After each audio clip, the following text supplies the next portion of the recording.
ભક્તિ એમ. એટલે મોરે મોરો પછી આવ્યો ચલિયો મોરે મોરો ચલી આવ્યો. પ્રભુ મારે ઘરે સાધુ આવ્યો, તમે મને ભાગી જવાનું કહો છો, હું ભાગી જાઉં? મારા માતા પિતાને 12 દિવસના ઉપવાસ છે.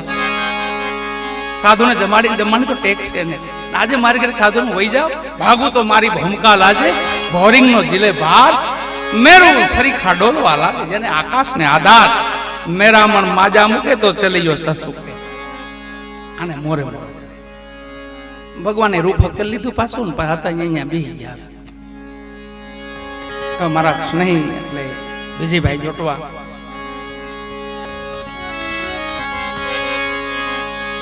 બહુ સમજુ છે પોતે, ઇન્ટરવ્યુ લેસ બધાના, પણ મારું ઇન્ટરવ્યુ લેવા આવ્યા વિજયભાઈ. મને બાપુ તમારો કઈક અનુભવ કયો?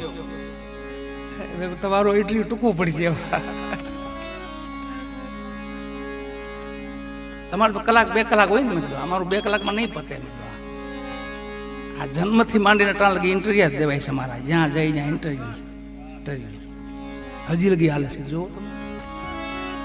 તમે 45 વર્ષ સ્ટેજમાંથી થયા છે મારે. હર્ષુબાપુને અમે તો બાપુ ઉંમરમાં મારાથી નાના છે બાપુ, પણ બાપુના ભાઈ છે સુખા બાપુ, મારા ખાસ નહીં છે, ખાસ નહીં છે. અમે સંગત બહુ ભેગી કરેલી છે ભેગા. અને સુખા બાપુ મારા એક જીગરજાન કહેવાય તો જીગરજાન એવા એક. હર્ષુખ બાપુ ઉંમરમાં નાના પણ અનુભવ તો સારો છે ભેગો છે.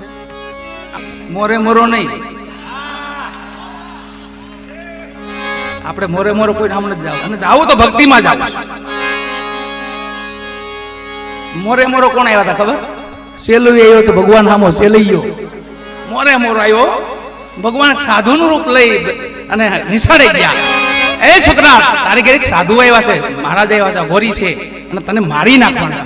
હામ આવ્યા ભગવાન કેવા, ભય લગાડવા, બીક લગાડવા. અને 12 વર્ષનો દીકરો બેઠો થયો. તમે કોની વાત કરો છો? મારી ઘરે સાધુ આવ્યા છે?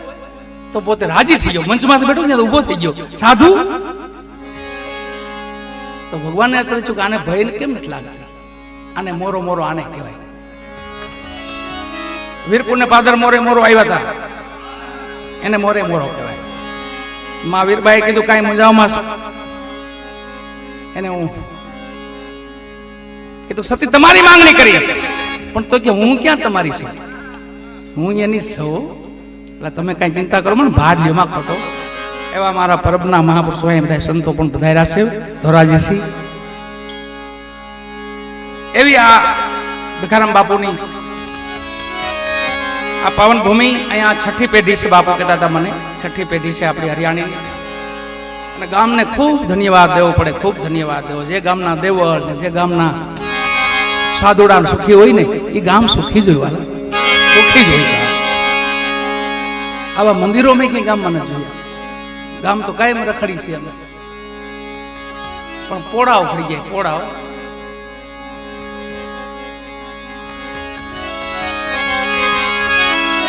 એવું આદરી ગામ જોયું તો ગોકુળિયા જેવું લાગ્યું. વાહ ભાઈ વાહ. પછી મેં વિજયભાઈ ને વાત કરી, વિજયભાઈ તમે કચ્છમાં જઈશ ને, કચ્છના ગામડા તમે જોયા? હાલમાં જાઓ આહિર સમાજના ગામડા પીડ્યા છે, ગોકુળ જેવા લાગે. તમે ઝાપામાં પગ મૂકો તમને વાહ ભાઈ વાહ, ત્યાંથી જમાવટ થવા માંડે. રાત તો પછી મોડી